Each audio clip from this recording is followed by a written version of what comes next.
I'm gonna do half an ounce of the RV, RV, of the RV, of the 3 RV. Ooh, look at that.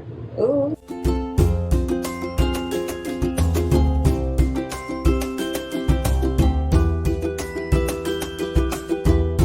Hi guys, welcome back to my channel, and if you're new, which I'm sure a lot of you are because this is a brand new channel, welcome. My name is Stacy, and as you can see by the title, I will be dyeing my hair today. I do have like a very grown out balayage. Like all this is all my natural color. First thing, let me just put out there, my smart self decided to rub the hell out of my eye, and I gave myself a freaking pink eye.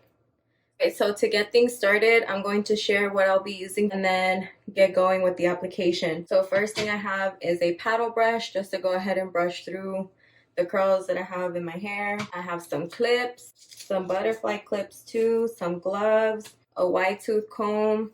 I need a wide tooth comb, and the colors I'll be using is Shady Cute 3RV and 4RV. I'm gonna go ahead and mix these two together. So they're also gloss colors, which means it's a temporary color. It's not going to last in my hair. I wanted to test to see if I'm even going to like how this color looks on me. I have had it in the past, but that was like a long time ago. For application, be in a bottle, and then it just has its, processing solution that goes with it. I am a licensed cosmetologist, so a lot of these products I do get from the professional hair store. Excuse the AC if you guys can hear it. I'm like literally right under the dang vent thing. All right, let's go ahead and get things started. I'm going to pull my scrunchie out. Y'all about to see me looking wild. So these are like 2-day-old curls, and if you do decide to do your hair on your own and color it, the color does grasp better when it's clean. But because I'm just doing like a gloss over what I have going on right now, that's why I don't really mind doing it on dirty hair. Like, my scrunchie fell. So I'm just going to section. I'm actually just going to section it as if I'm straightening my hair, but I will be taking super small sections, like really thin sections. As you guys saw, my hair, it's not thick, but it's not thin either, and it's really long too. Okay, now for formulation, I do have like the measurements on the bottle. So first thing I'm gonna go in with is this 4RV. I've had this since November. I'm just wanting to change it up a little bit, but since I don't know if I want this to be a permanent color, that's why I'm going in with the gloss, not permanent. Because if you go in with permanent color, it's gonna be a lot harder to get that out if you're like not fully committed with that color that you're going with. So usually these have 2 ounces of color. I think I'm gonna do 2.5 ounces of the 4RV.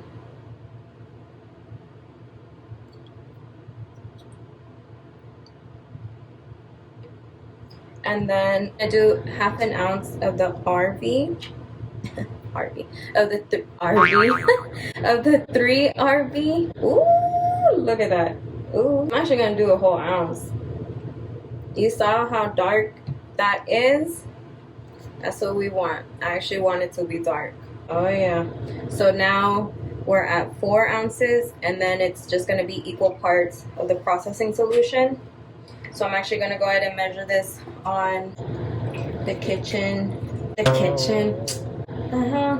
the bathroom sink counter. So I'm just shaking it up like this, because if I were to do this, the gloss didn't pop out. Like I mentioned, I'm in my bathroom, so sorry if there's a lot of echo. Oh no, I didn't do a I need to do it before.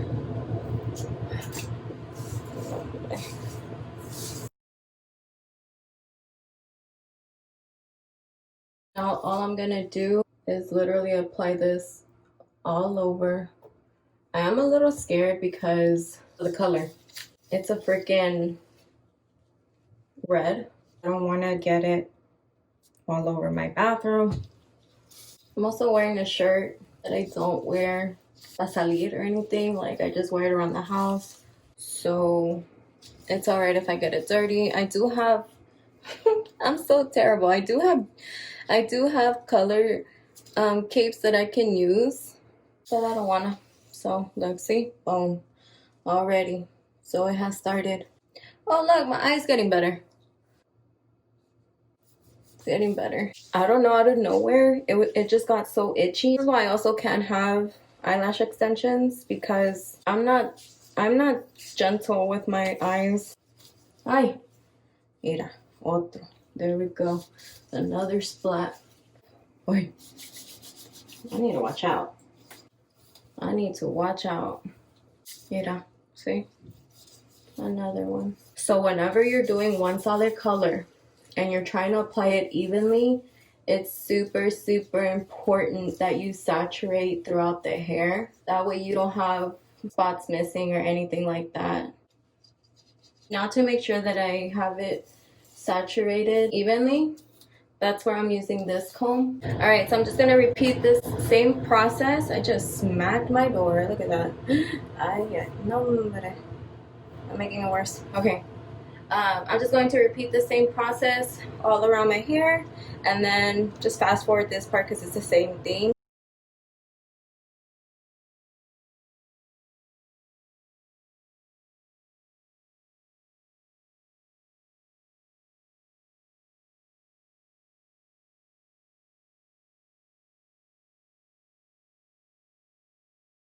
You know,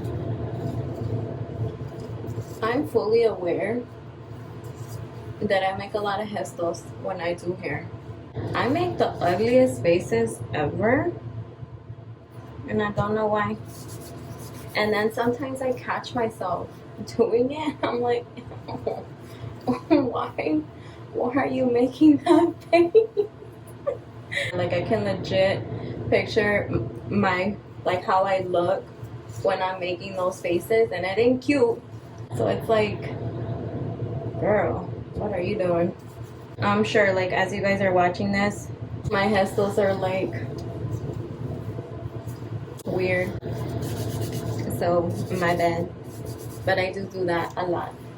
Even if you don't change your hair like within a year or whatever, don't do permanent color, because then, like, after that year, your hair has not grown out completely. Okay, like, if you think, you know, just because your hair faded or you don't see that color anymore, it's in there. The underpigments are still in there. And that's why it makes it hard sometimes for stylists to, you know, get you to that blonde level or blonde color that you want to be or whatever. And that's why, like, sometimes you have to have sessions and stuff like that versus it being done all in one sitting. Because it is possible. And it's possible to do it like the proper way without frying your hair.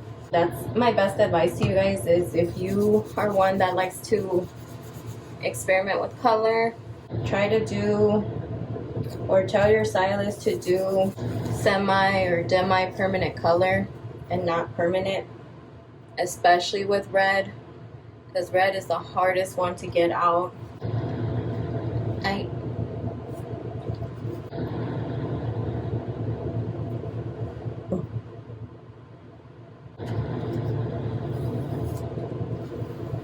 It's actually going really good.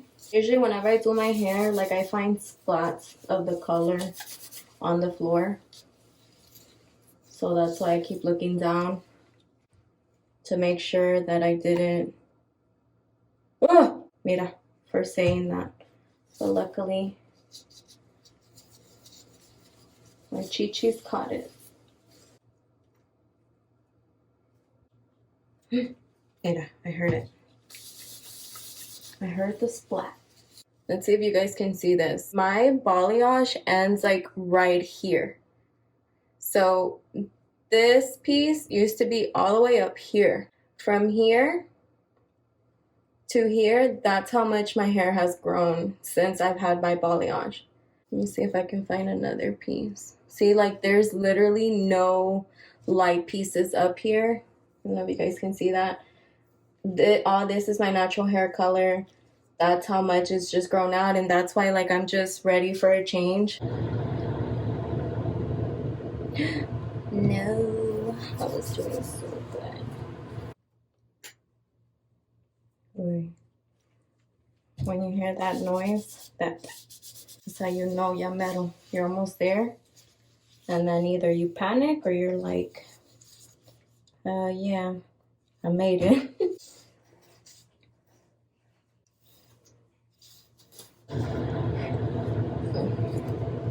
Alright guys, so I'm done. I'm gonna go ahead and clean up around my hairline, show you guys the aftermath of what it looks like. Alright guys, I went ahead and used my Frameart Color Killer wipes to go ahead and clean around my hairline. As you can see, like, it took out the stain really good.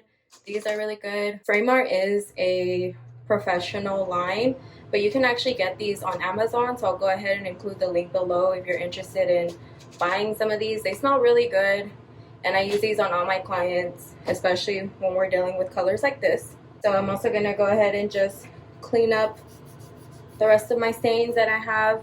I'm gonna let this process for 30 minutes. Usually for Shades EQ, you let it process for 20, but I'm just gonna leave it on for the good 30. Then after I rinse this out, I'm gonna do a little haircut tutorial on how to do curtain bangs and then style it and show you guys the final result. So I'll be right back. Hey guys, so it's the next day. This is the result of what I did yesterday. So you can see it's pretty dark, which is what I wanted. I don't know if you can tell here. No more brass. Those lighter pieces that I did have turned into that pretty red violet. Now, I wanted to just do a little quick tutorial of how to cut curtain bangs. So I went ahead and grabbed some clips, some new clips, my shears, and a comb, and a brush. So this is my hair when it just air dries. I haven't done anything to it. As you can see, I do have some waves in here naturally. So just gonna go ahead and brush those out. Where I part it, usually I do it dead center. Sometimes I do it this way. So because I like to flip it in different directions, I'm going to part my hair straight down the center. That way it'll be versatile to have my bangs flip whichever way I want them to. I already have some bangs in here, so it's not going to be like a drastic change or anything. Depending on how thick you want your bangs to be will determine how high like your point will be up here. Just checking them. This one seems a little thinner than the other side. So whenever you want curtain bangs, the whole point is for your bangs to pretty much sweep to the side like that. I want my shortest probably to be like from my upper lip, between my upper lip and my nose. I'm going to comb it, level it, and then curve my fingers in a little so it can be angled. That way the top, which is this part, is shorter than the bottom part. So what I'm going to do is start point cutting that. Point cutting just means doing this.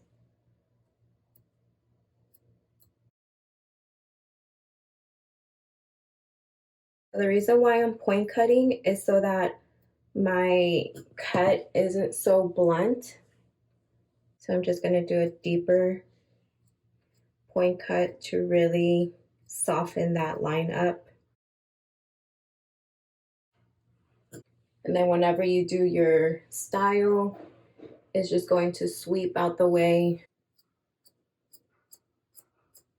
Okay, so I already know this side's a little longer than the other side because I just saw, like, look, it goes past my lips. To make sure that both sides are going to be even, I'm actually going to take both sides in the middle here and cut it straight across. So I'm just going to angle it. So that's my guideline, and I'm just going shortest to longest.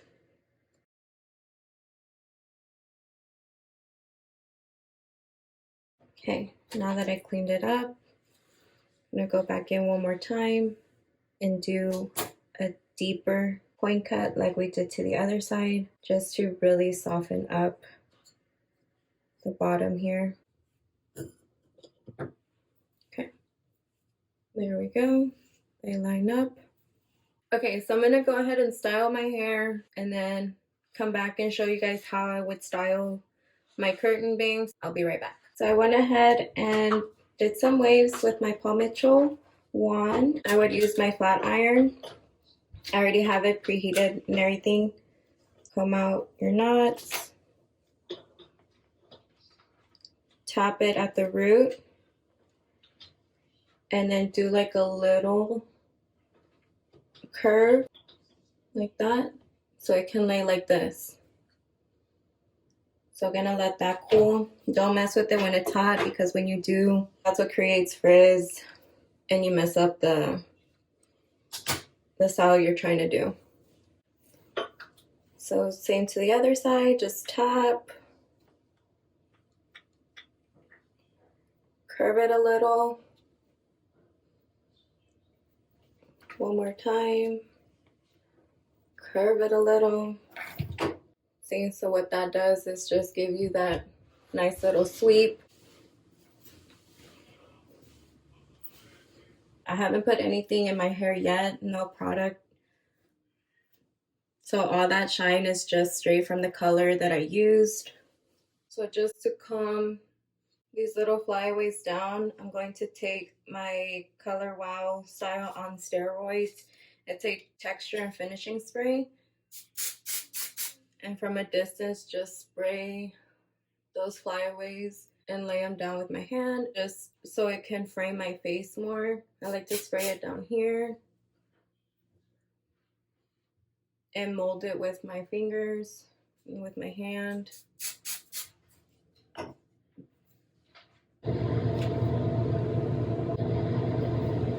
Showing you guys what it looks like in the front.